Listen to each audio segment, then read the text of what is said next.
is a hot button, political movie that we're trying to make. Legalize it, as Peter Tosh said. No, the film is supposed to be just an entertainment movie. I mean, I really just wanted to make something funny. I didn't want to preach from a didactic point of view and say that you should do something or you should not do something. And we're not going to judge you, but it's supposed to be fun. That's all it was. It was a lot of fun. Yeah, cool. Congratulations. It's a stoner comedy, man.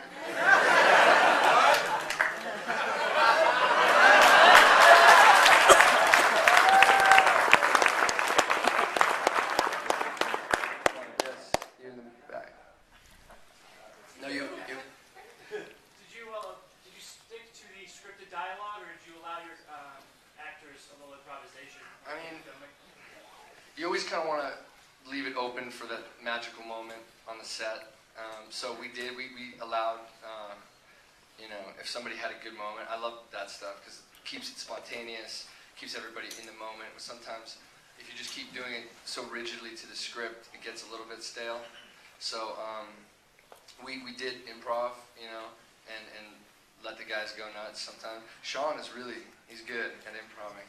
He had some of that road headline, that was improv, We just kind of kept the camera going on him sometimes, I just kept throw shit out, from behind the camera. I'd say, all right, talk about, this, just talk about that. But for the most part, we stuck to the script, and then, just kind of added that for embellishment. What was something you had to cut out that you really missed, and how hard was it to finance a stoner comedy in this tough economic market for films? Yeah, it's a winter economic market. The toughest thing we had to cut out, there's some great stuff that ultimately, through whittling the movie down, is has to live on the DVD extras, which is sad. But there was one scene in particular with Andrew Wilson and Michael T. and Adrian in the van, when it gets all into Andrew Wilson's history, that he was abandoned by his father in Morocco at a bazaar outside of Marrakesh. There's this whole thing. It was fucking hilarious. But it didn't drive the story forward, so we had to trim it out, unfortunately. And financing?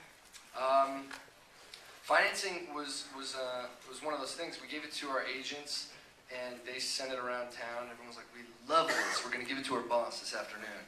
And they were like, everyone loved it, and then everyone would read it. So wait a second, the stoners at Dose to School get away with it, and the principal who wants to have a drug test to clean up the school fails? Can you guys have that the other way around? And I was like, well, then the heroes don't win, and so I don't want to do it. And so then we thought that it wasn't going to happen, and it was about a week later, my agents called me, and Brian Lewis, an executive producer on the movie, had lunch with one of my agents, and they ended up getting it. He worked with Warren Zide, and Warren Zide had hooked up with Parallel Media, with Olga and Arkady and Ray and those guys, and they just said, let's do it, which was, very lucky, I think. But they knew it was something that they wanted to do, so they supported it from the beginning, and they just said, let's go do it.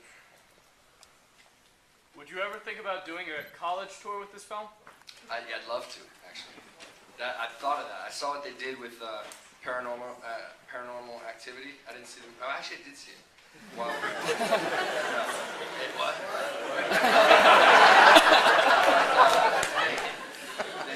They did that. I remember seeing the trailer. It was like, college kids around America loving this movie. Baltimore, Maryland, in Boston. And I was like, that is a good way to do this movie. Just take it a tour, and I'll see if I can rope any of these guys into coming with me. I think that would be fun. Yeah. Do you know what you want to do next? Yeah, I've got a few things that I want to do. There's one thing that Adrian and I are talking about doing together. I've been developing for him to star in, and it is something that I dig. It's called Oblivion, and we're going to go out with it after all the brouhaha ends here. But if you have a script, you can send it to me. Check it out. Looking. Yeah. For our leads, what was it like working with these awesome veterans? I was kind of scared shitless, I think. Chickless? Yeah, scared shitless. Just these are colleagues that I admire so much, and to kind of come the first day on set and see them and already looking so scary as it is too was intimidating in itself. And then I don't know, it was, but they're such nice guys and really kind of took us under the wing, I think, a little bit, and it made the experience that much better and much more fulfilling. I mean, for me. I have to completely agree. Second that motion. Yeah, second that motion. I felt really honored, and I'm a big fan of everybody. Although I think I kind of stifled that emotion while I was on set. I kind of hid that. But I think I'm even a bigger fan now. I learned astronomically being on set with all these very fine actors. And I want to throw out there that Adir Kalian is such a veteran as well, even though he's on the younger side of things. But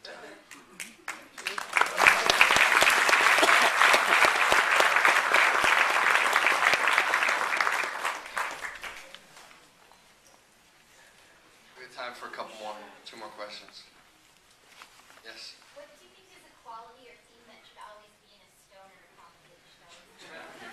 Quality? Well, yeah, I guess prerequisite would be that you have marijuana in the plot. And then I just think, I guess it would be tough to make a weed drama.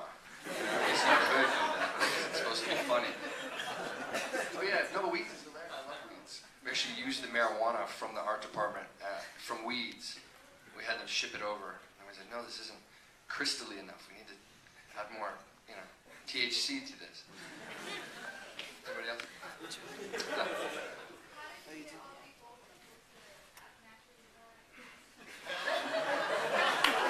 Who says they were acting? Just crime service. We served cookies, baked goods that day. I just try to keep it loose, and I constantly told people, I just didn't want to do too much of it. I didn't want to hit the cliche high thing. I wanted it to be kind of more realistic in a sense. So I guess we just did it a bunch and just kind of kept it loose and found what worked.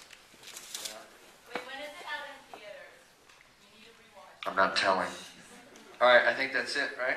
Okay, thank you guys so much.